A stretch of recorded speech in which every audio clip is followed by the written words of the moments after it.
2020 সাল থেকে পলাতক বিনয় মিশ্র। আর এই বিনয় মিশ্রকে গ্রেফতার করতে তৎপর এবার সিবিআই। বিনয়ের বিরুদ্ধে গ্রেফতারি পরোয়ানার আবেদন রাউস অ্যাভিনিউ কোর্টে আবেদন সিবিআই এর তরফ থেকে। আপনাদের জানিয়ে রাখবো, গরু পাচার মামলায় অন্যতম অভিযুক্ত বিনয় মিশ্র 2020 সালের পর বিদেশে বিনয় মিশ্র, সেই বিনয় মিশ্রকে গ্রেফতার করতে তৎপর সিবিআই। এবার বিনয়ের বিরুদ্ধে গ্রেফতারি পরোয়ানার আবেদন। অনুপ রয়েছে আমার সঙ্গে। অনুপ, 2020 সাল থেকে বিনয় মিশ্র বিদেশে পলাতক, তাকে দেশে ফেরানোর ক্ষেত্রে এই আবেদন সিবিআই তরফ থেকে কতটা তাৎপর্যপূর্ণ, কতটা গুরুত্বপূর্ণ তদন্তের ক্ষেত্রে?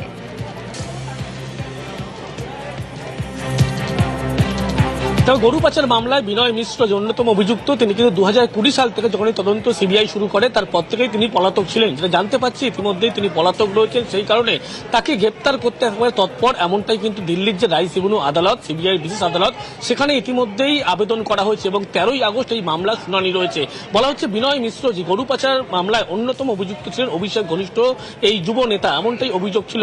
যখন 2020 সালে তার নাম জড়ায় এই মামলায়, পরবর্তী থেকে কিন্তু জানা যাচ্ছে তিনি পলাতক ছিলেন এবং তার পরবর্তী লক্ষ্য করা যাচ্ছে যে তিনি বর্তমানে ভাটানু নামে একটি রাষ্ট্রদ্বীপ, সেখানেই কিন্তু বর্তমানে বসবাস করেন। সেখানকার পাসপোর্ট তিনি ব্যবহার করছেন, ভারতীয় দূতাবাস তাকে কিন্তু ইতিমধ্যেই গোটা বিষয়টি জানানো হয়েছিল এবং সেখান থেকে তিনি বারবার বসবাস করলে বা সেখানকার পাসপোর্ট ব্যবহার করলেও দুবাই এবং লন্ডন বেশিরভাগ সময় যাতায়াত করতেন। বেশিরভাগ সময় বর্তমানে তিনি লন্ডনে থাকতেন, এমনটাই তথ্য পায় এবং বলা হচ্ছে কেন্দ্রীয় মন্ত্রকের পক্ষ থেকে তার যে গতিবিধি, সেই গতিবিধি নজর যখন রাখা হচ্ছিল, সেক্ষেত্রেও লক্ষ্য করা যায় তিনি কিন্তু একেবারে সেখান থেকে বাইরে বারবার দুবাই থেকে লন্ডন যাতায়াত করতেন, বেশিরভাগ সময় লন্ডন থাকতেন এবং তার যে গতিবিধি, সেই গতিবিধি 2021 সাল থেকে পুরোপুরিভাবে নজর রাখা হচ্ছিল। ইতিমধ্যেই তিনি যে পলাতক এমনটা উল্লেখ করা হচ্ছে দিল্লির রাইস এভিনিউ আদালতে এবং তাকে গ্রেপ্তার করার জন্য তৎপর। তার কারণ বলা হচ্ছে এই 2020 সালের পরবর্তী ক্ষেত্রে যে বলা হচ্ছে 2015 থেকে 2020 সাল যে গরু পাচার মামলায় 500 কোটি টাকার যে দুর্নীতির ঘটনা ঘটেছিল এবং একাধিক প্রভাবশালী ব্যক্তির কাছে কিন্তু তার মাধ্যমেই এই টাকা পৌঁছে গিয়েছিল। একদিকে কাস্টমস থেকে শুরু করে শুল্ক দপ্তর আধিকারিক, তাদের যেমন এই গরু পাচার মামলায় যোগসূত্র উঠে এসেছিল, একাধিক প্রভাবশালী নেতাদের মাধ্যমে সরাসরি যোগসূত্র ছিল এবং সরাসরি লেনদেন তথ্য পেয়েছিল সিবিআইয়ের পক্ষ থেকে তাকে বিভিন্নভাবে খোঁজ করা হয়েছিল। পরবর্তী ক্ষেত্রে জানতে পারা যায় তিনি কিন্তু বিদেশে পালিয়ে গিয়েছেন এবং ভাটানু নামে রাষ্ট্রদ্বীপ, সেখানেই বর্তমানে বসবাস করি এবং সেখান থেকে তিনি কিন্তু পাসপোর্ট তৈরি করছেন। তার পরবর্তীতে দিল্লি, সেখান থেকে লক্ষ্য করা যায় দুবাই হয়ে বারবার লন্ডনে যাতায়াত করেছেন, বেশিরভাগ সময় লন্ডনে ছিল এবং তাকে গ্রেপ্তার করার জন্য পরবর্তীতে বিনয় মিশ্রের বর্তমান অবস্থান বা নাগরিকত্ব নিয়ে সিবিআইয়ের কাছে এখন নতুন কোনো তথ্য আছে? এই বিষয়ে কি জানা যাচ্ছে সিবিআই সূত্রে?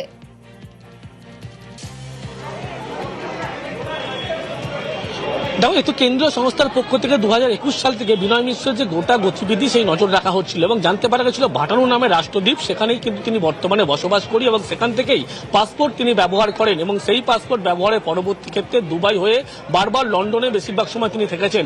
বর্তমান অবস্থান লন্ডনে যেমন ছিল, কিন্তু বসবাসকারী হিসেবে ভাটানু নামে যে রাষ্ট্রদ্বীপ সেখানকার তিনি, কিন্তু সেখান থেকে পাসপোর্ট ব্যবহার করার পরবর্তী ক্ষেত্রে তিনি বারবার বেশিরভাগ সময় লন্ডনে ছিলেন। কিছুদিন আগে পর্যন্ত লন্ডনে ছিলেন, তার শেষ লোকেশন এমনটাই জানতে পেরেছিল এবং তাকে গ্রেপ্তার করার জন্য ইতিমধ্যেই সিবিআইয়ের পক্ষ থেকে তৎপর হয়েছে। তার কারণ দিল্লির যে রাইস এভিনিউ আদালত, সেই আদালতে ইতিমধ্যেই তিনি যে পলাতক, বিদেশ পলাতক এমনটা বলা হয়েছে এবং তাকে গ্রেপ্তার করতে চায় তৎপর, এমনটা উল্লেখ করা হচ্ছে এবং সেই মামলার 13ই আগস্ট শুনানি রয়েছে, এমনটাই কিন্তু জানতে পারা যাচ্ছে। এবং সিবিআইয়ের পক্ষ থেকে ইতিমধ্যেই অভিষেক বন্দ্যোপাধ্যায় ঘনিষ্ঠ এই যুব নেতা বিনয় মিশ্র, তাকে গ্রেপ্তার করার জন্য একেবারে তৎপর, সেই কারণে আদালতের দ্বারস্থ হয়েছে সিবিআই। একেবারে অনুপ, এই জায়গা থেকে যে 2020 থেকে পলাতক, এতদিনে ট্রেস পাওয়া গেল না, কোথায় আছে বিনয় মিশ্র? গা ঢাকা দিতে কেউ সাহায্য করত? কি গতিবিধি ছিল এই 6 বছরে?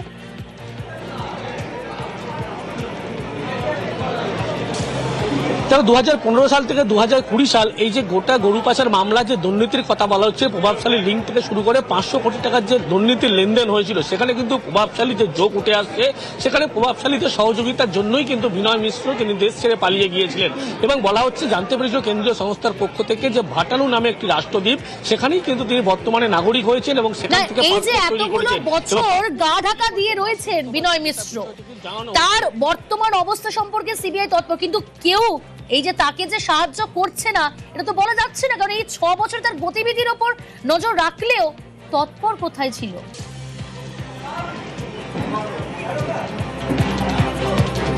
দেখো, সমস্তভাবে রাজনৈতিক এক ব্যক্তি কিন্তু সহযোগিতা করছেন, এই তথ্য ইতিমধ্যেই তারা পেয়েছে এবং সেই কারণে তাকে গ্রেপ্তার করা খুবই প্রয়োজন এই গরু পাচার মামলার ক্ষেত্রে, এমনটা তারা মনে করছে।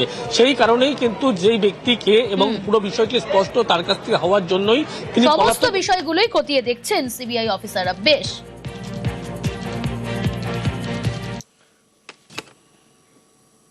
বামেদের জেল ভরো কর্মসূচিকে কেন্দ্র করে উত্তেজনা পরিস্থিতি।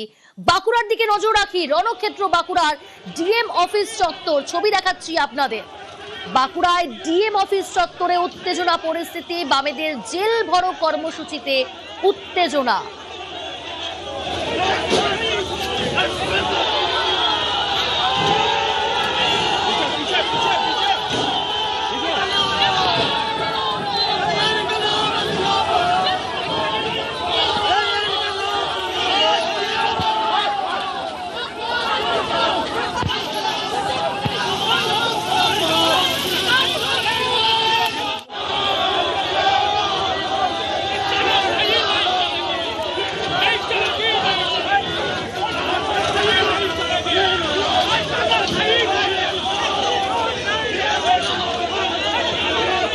প্রিয়ব্রত রয়েছে আমার সঙ্গে সরাসরি। প্রিয়ব্রত, এখন কি পরিস্থিতি এবং কি কি দাবি বিক্ষোভকারীদের? দেখো, মূলত যে সরকারের নীতি, সেই নীতি যেগুলো সরকার প্রতিশ্রুতি দিয়েছিল, সেই প্রতিশ্রুতি সরকার মানছে না, এমনকি দাবি করে আজকে কিন্তু বিক্ষোভ দেখা শুরু করেন বাম কৃষি সংগঠন এবং শ্রমিক সংগঠন। বাম কৃষি সংগঠনের যে ডিএম ডেপুটেশন কর্মসূচি, সেখানেই কিন্তু একটা পরিস্থিতি তৈরি হয়, যেখানে আইজি অফিস মোড়, সেই আইজি অফিস মোড়ে যেখানে ব্যারিকেড করে গেছে, সেই পুলিশের ব্যারিকেড, প্রথম ব্যারিকেড ভেঙে দেওয়া হয়, তারপর যে ডিএম অফিসের গেট, সেই দ্বিতীয় গেটও ভেঙে দিয়ে কিন্তু যারা বিক্ষোভকারী বাম শ্রমিক সংগঠনের ডিএম অফিস চত্বরে, সেখানেও পুলিশের বাধার মধ্যে পড়তে হয়। অর্থাৎ তিনটে গেট ভেঙে দেওয়া হয় বামেদের পক্ষ থেকে। মূলত যে দাবি, যে ওই আয়ুষ্মান যোজনা সহ অন্নপূর্ণা যোজনা, যেসব মানুষকে বলা হয়েছিল যে মানুষ যে ব্যবহার করে, মানুষ যে সব যোজনায় কাজ করেছে, যে লক্ষ্মী ভান্ডারে, সেই লক্ষ্মী ভান্ডারের যোজনা কিন্তু অবিলম্বে দেখা যাচ্ছে সরকারের সেই প্রতিশ্রুতি সরকার রাখেনি। আর সেই কারণেই কিন্তু গ্রামেদের পক্ষ থেকে বিক্ষোভ তারা দাবি করছেন এই পুলিশের ব্যারিকেড, যে পুলিশের ব্যারিকেড আমি দেখার চেষ্টা করবো। পুলিশের ব্যারিকেড দেখো, এই মুহূর্তে কিন্তু র্যাব মজুত করা হয়েছে এবং পুলিশকে মজুত করা হয়েছে। এই ব্যারিকেড, সেই ব্যারিকেড কিন্তু তারা ভেঙে দিয়েছেন। প্রথম ব্যারিকেড ভাঙার পর দ্বিতীয় ব্যারিকেড, এবং দ্বিতীয় ব্যারিকেড ভাঙার পর কিন্তু তারা তৃতীয় ব্যারিকেডে এসে কিন্তু বাধাপ্রাপ্ত হন। এই যে ব্যারিকেড গুলো ভেঙে দেওয়া, আগামী দিনে বামফ্রন্টের আন্দোলন কিন্তু আরো বড় হবে এবং যে বামফ্রন্টের আন্দোলনে কিন্তু এইভাবে যেভাবে পুলিশ ব্যারিকেড, সেই ব্যারিকেড কিন্তু আগামী দিনে ভেঙে দেওয়া হবে, এমন দাবি করা হয়েছে। প্রিয়াঙ্কা, একেবারে প্রিয়ব্রত, যে ছবি তুমি দেখাচ্ছ বামেদের জেল ভরো কর্মসূচিতে উত্তেজনা বাঁকুড়াতে, এবং যে ছবি আপনারা দেখছেন এই মুহূর্তে, সেখানে কিছুক্ষণ আগে উত্তেজনা পরিস্থিতি তৈরি হয়, পুলিশের সঙ্গে কর্মীদের ধস্তাধস্তি, ব্যারিকেড ভেঙে ঢোকার চেষ্টা আন্দোলনকারীদের। ধানের ন্যায্য মূল্য সহ 15 দফা দাবি, আর এই 15 দফা দাবিতেই বিক্ষোভকারীদের।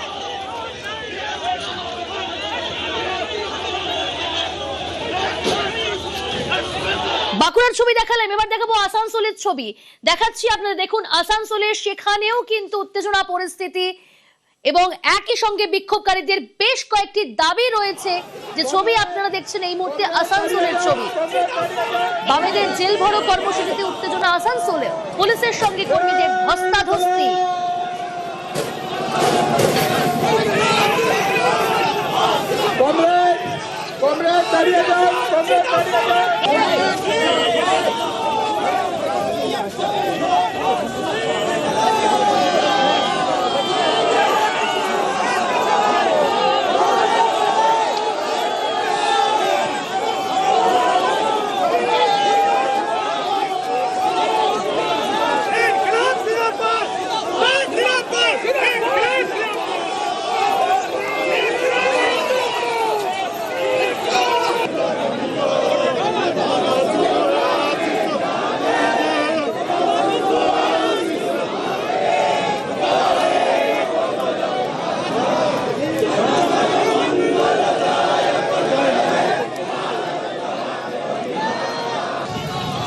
আসানসোলের ছবি দেখছেন, বাঁকুড়ার পাশাপাশি আসানসোল, সেখানেও কিন্তু উত্তেজনা, ধানের ন্যায্য মূল্য সহ 15 দফা দাবিতে বিক্ষোভকারীদের, এবং সেখানে উত্তেজনা পরিস্থিতি তৈরি হয়। বামেদের জেল ভরো কর্মসূচিকে কেন্দ্র করেই উত্তেজনা, আসানসোলে পুলিশের সঙ্গে কর্মীদের ধস্তাধস্তি।